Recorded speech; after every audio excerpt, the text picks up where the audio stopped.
रामायण, महाभारत जैसे अति प्राचीन हिंदू धर्म ग्रंथ, पोथी पुराण और हिंदू आध्यात्मिक कथाओं में कई बार 14 विद्या और 64 कलाओं का वर्णन किया जाता है और इसे सुनने या पढ़ने के पश्चात बहुतों में इनके बारे में संपूर्ण जानकारी पाने की जिज्ञासा होती है। प्राचीन काल से जिन 14 विद्या और 64 कलाओं का वर्णन किया जाता है वे इस प्रकार है। 14 विद्याओं का गठन 4 वेद, 4 उपवेद और 6 वेदांग से होता है। एक ऋग्वेद संहिता ऋग्वेदिक वाङ्मय का मंत्र भाग है।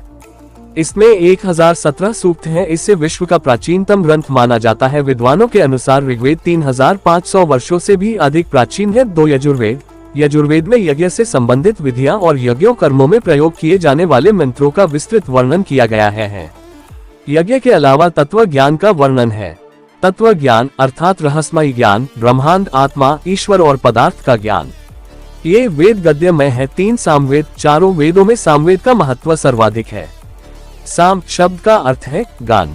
सामवेद भारत के प्राचीनतम ग्रंथ वेदों में से एक है और यह गीत संगीत प्रधान वेद ग्रंथ है।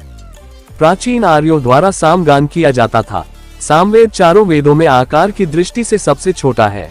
4 अथर्ववेद संहिता हिंदू धर्म के पवित्रतम और सर्वोच्च धर्म ग्रंथ वेदों में से चौथे स्थान पर आता है।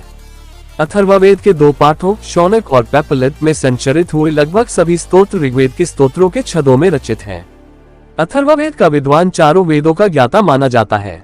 4 उपवेद इस प्रकार है। 1 अर्थशास्त्र, ये प्राचीन भारतीय हिंदू ग्रंथ है जो शासन कला, आर्थिक और सैन्य रणनीति के बारे में ज्ञान प्रदान करता है और विष्णुगुप्त को इसके लेखक के तौर पर जाना जाता है जो कौटिल्य के नाम से भी जाने जाते हैं। 2 धनुर्वेद शब्द की उत्पत्ति धनुष, घंटा और ज्ञान वेद इन 2 शब्दों से हुई है जिसका शाब्दिक अर्थ है धनुर्विद्या का विज्ञान। 3 गंधर्ववेद, ये प्रदर्शन कलाओं पर एक आधारित एक प्राचीन भारतीय ग्रंथ है। इसमें रंगमंच, नृत्य और संगीत कलाओं का समावेश किया गया है। 4 आयुर्वेद या आयुर्वेदिक चिकित्सा भारत की पारंपरिक चिकित्सा पद्धति है। आयुर्वेद शब्द आयुष दीर्घायु और वेद ज्ञान से बना है जो जीवन विज्ञान को दर्शाता है। 6 वेदांग इस प्रकार है। 1 व्याकरण, बोली भाषा में शब्दों का उपयोग कैसे और किस तरह किया जाए ये दर्शाता शास्त्र ज्ञान। 2 ज्योतिष, ग्रह, नक्षत्र और अन्य खगोलीय पिंडों का अध्ययन तथा कालचक्र को समझने की विद्या के विषय को ज्योतिष विज्ञान कहा जाता है। 3 निरुक्त, वेदों में वर्णित कठिन शब्दों का अर्थ समझाने वाला शास्त्र।